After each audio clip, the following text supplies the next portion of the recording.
The wind howled outside, shaking the windows as if trying to break in. The cold air slipped through the small cracks in the wooden walls, making the attic feel even lonelier. I pulled my thin sweater tighter around me and stared at the dim light of my lantern. Downstairs, the shouting had started again. My parents' voices rose and fell like waves crashing against the shore. This wasn't new. My mother, Amina, and my father, Bayo, argued almost every night. Sometimes about money, sometimes about work, sometimes about things that didn't even make sense to me. Tonight, though, it felt different. I heard my name. I pressed my ear against the floorboards, listening carefully. "You are too soft on her, Amina." My father's deep voice boomed. "She has everything a child could want, yet she is always distant, always lost in her own world." "Bayo, she is our daughter," my mother replied, her voice quieter but sharp. "She needs love, not just things." Love? My heart clenched. If my mother truly believed that, why did I always feel alone? I had stopped waiting for their attention a long time ago. At first, I would sit by the door, hoping they would come home early and ask about my day. But they never did. Instead, they buried themselves in work. My father was always on the phone, always talking about business. My mother spent her days at the market, too busy to notice me. I had everything, nice clothes, a big house, enough food. But what was the point of having everything if I still felt empty inside? I felt invisible. Growing up, I never lacked material things. My father made sure of that. "Zainab, you have no reason to complain," he would say whenever I looked sad. "Your mother and I work hard so you can have a good life." But was this really a good life? Our house was big, but it never felt like home. The dining table was long, but we never ate together. My mother would leave early for the market, my father would rush off to work, and I would eat alone. At school, other children talked about family game nights, cooking with their parents, and playing together. I had none of that. One day, when I was 10, I finally asked my mother, "Mama, why don't we ever spend time together?" She smiled and touched my cheek. "We are working for you, Zainab, so you won't suffer in the future." I wanted to tell her I didn't care about the future, I cared about now. But I knew she wouldn't understand. So, I stopped asking. I became quiet. I stopped hoping for bedtime stories. I stopped waiting for my father to notice me. I learned to live in silence. I was surrounded by people, yet I felt completely alone. At school, I kept to myself. It was easier that way. If I didn't try to make friends, I wouldn't have to explain why my parents never showed up for school events. Then, I met Chijiok. He wasn't like the other boys. He wasn't loud, and he didn't make fun of people. He just noticed things. One afternoon, I sat under a tree, lost in my thoughts. Chijiok walked over and sat beside me. "You've been quiet lately, Zainab. Are you okay?" I looked up, surprised. No one had ever asked me that before. "I'm fine," I lied. He studied my face for a moment, then said, "If you ever need someone to talk to, I'm here." His words touched me in a way I couldn't explain. For the first time, I didn't feel completely invisible. Even though Chijiok was kind, the emptiness inside me didn't go away. My parents were still distant, still too busy. One day, I overheard some older students talking. They were planning a party in an abandoned house near the river. They laughed, talked about drinking, about staying out late, about having fun without worrying about anything. I wanted to feel that freedom. So, that night, I sneaked out. The party was loud. Music played, people danced, and for a while, I laughed. I felt like I belonged. But deep inside, I knew this wasn't real. The night that changed my life started like any other. I went to another party, thinking it would help me forget the loneliness. But things went wrong. A fight broke out. People started shouting. In the chaos, someone pushed me hard, and I fell, hitting my head on the ground. The world around me went dark. When I woke up, I was in a hospital bed. And my parents were furious. "What is wrong with you, Zainab?" my father shouted. "We gave you everything. Why are you acting like this?" They still didn't understand. They still didn't see me. The beeping sound of a monitor filled the room. My head ached, and my body felt weak. As I opened my eyes, the first thing I saw was the white ceiling of the hospital. Then, I saw my parents. They stood at the foot of my bed, their faces tight with anger and disappointment. My father, Bayo, crossed his arms. My mother, Amina, looked like she had been crying. "What is wrong with you, Zainab?" my father said, his voice cold. "We work hard to give you a good life, and this is how you repay us?" I wanted to tell him that a good life wasn't just about money. I wanted to scream that I had been feeling empty for years. But I was too tired. "Do you know how dangerous this was?" my mother whispered. "You could have died." Did she finally care? Or was she just afraid of losing her perfect reputation? I turned my face away, staring at the wall. I didn't have the energy to argue. Then, the door opened, and Chijiok walked in. He didn't say anything at first. He just sat beside me and held my hand. "You don't have to do this," he said softly. "You don't have to hurt yourself to be seen." His words hit me harder than my father's shouting. Because deep down, I knew he was right. The doctors said I was lucky. The head injury wasn't serious, and I could go home after a day of rest.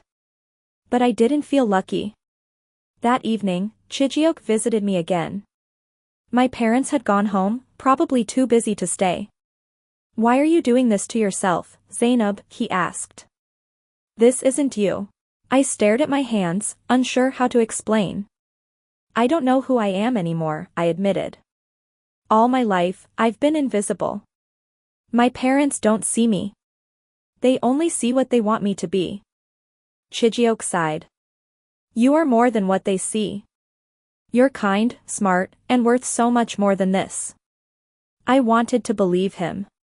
But how could I, when my own parents didn't? When I returned home, the silence in the house felt heavier.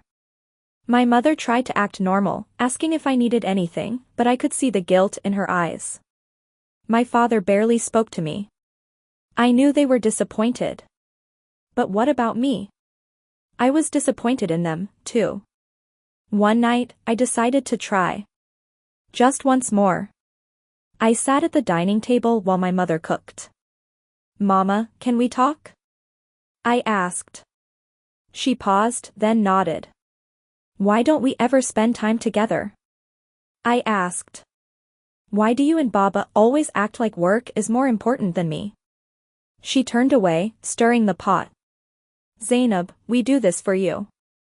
So you won't struggle like we did." "But I am struggling," I said, my voice breaking. She finally looked at me. And for the first time, I thought she might actually listen. For a few days, things seemed different. My mother started coming home earlier. My father asked how I was feeling. But it didn't last. Soon, they were back to their old ways, work, business, ignoring me. And I started sneaking out again. This time, I didn't go to parties. I just wandered the streets at night, watching people, wondering if anyone else felt as lost as I did. One evening, I met up with the older kids again. They were drinking, laughing, acting like life was one big joke. I took the bottle they offered me. But just as I was about to take a sip, I heard a familiar voice. "Zainab, don't." I turned. It was Chijiok. Chijiok pulled me aside, his eyes filled with worry. "Why are you doing this again?" he asked. "Didn't the hospital scare you?" I shrugged. "It doesn't matter." "Nothing matters. It matters to me," he said. "And it should matter to you." Something about his voice, the way he said it, made me pause. But I was too tired of feeling empty. "Just leave me alone, Chijiok," I said, walking away. He didn't follow me. And for the first time, I felt afraid. Afraid that if I kept going down this path, I would lose myself forever. That night, I didn't sleep. I kept hearing Chijiok's voice in my head. It should matter to you. For so long, I had been waiting for my parents to change. But what if they never did? What if I had to change first? The next morning, I gathered my courage. I found my parents in the living room, both busy with their work. I took a deep breath. We need to talk. My father barely looked up. Later, Zainab. I have a meeting. No, I said firmly. Now. They both turned to me, surprised. And for the first time in my life, I told them everything. My hands were shaking, but I refused to back down. I need you both to listen, I said, standing in front of them. My father sighed, rubbing his forehead. My mother folded her arms. What is this about, Zainab? My father asked impatiently. It's about me. It's about how I feel. About how I've felt for years. They exchanged glances, but I didn't stop. You say you work hard for me, but you don't even know me. You give me everything, clothes, food, money, but I don't need those things. I need you. I need my parents. I need to feel like I matter to you. Silence. For the first time in my life, they were actually listening. My mother's face softened. Zainab, we never meant to make you feel this way. But you did, I said, my voice breaking. And I don't want to feel like this anymore. I expected my father to brush it off. To say I was being dramatic. Instead, he sighed deeply and looked away. We thought we were doing the right thing, he said. My mother wiped her eyes. We never saw how much you were hurting. For the first time, I felt hope. Maybe things could change. Maybe I wasn't invisible after all. The days that followed felt different. My parents tried. It wasn't perfect, but they made an effort. My mother came home earlier. My father asked about my day. They didn't just give me things, they gave me time. One evening, my father knocked on my door. Can we talk? He asked. I nodded. He sat on the edge of my bed, looking uncomfortable. I was raised to believe that providing for my family was the most important thing. My father never spent time with me. I thought as long as I gave you a good life, I was doing my job. A good life isn't just money, Baba, I said. He nodded slowly. I see that now. For the first time, I saw my father not just as a strict man, but as a person who was still learning. Maybe he could change. Maybe we all could. I wanted to believe things would get better. But change wasn't easy. Some days, my parents still got lost in their work. Some days, I still felt lonely.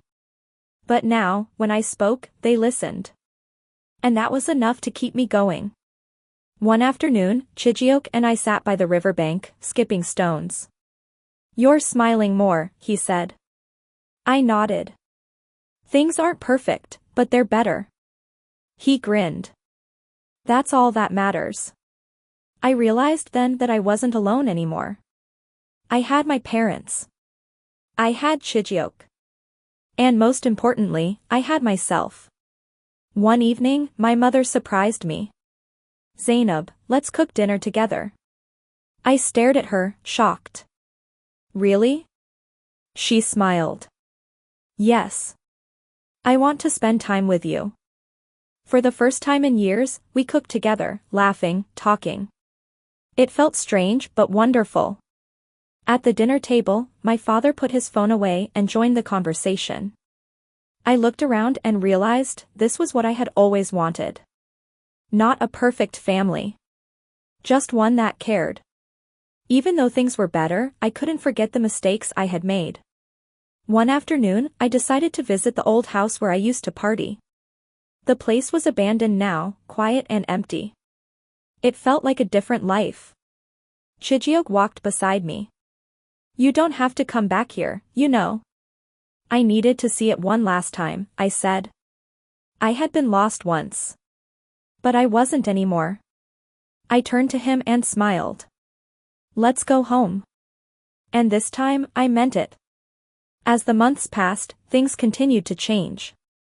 I started opening up more, making new friends, letting people in. My parents weren't perfect, but they tried. And that was enough. One day, my father took me to his office. "I want you to see what I do," he said. It wasn't about work, it was about sharing his world with me. And for the first time, I felt like I truly belonged. Chijioke and I still spent time together. "You've changed, Zainab," he said one evening. "For the better?" I asked. He grinned. "Definitely."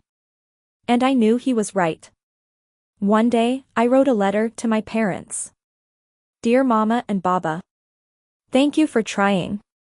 I know change is hard, but I see the effort. And I want you to know, it means everything to me. Love. Zainab." I left it on their nightstand. The next morning, I found a note from them.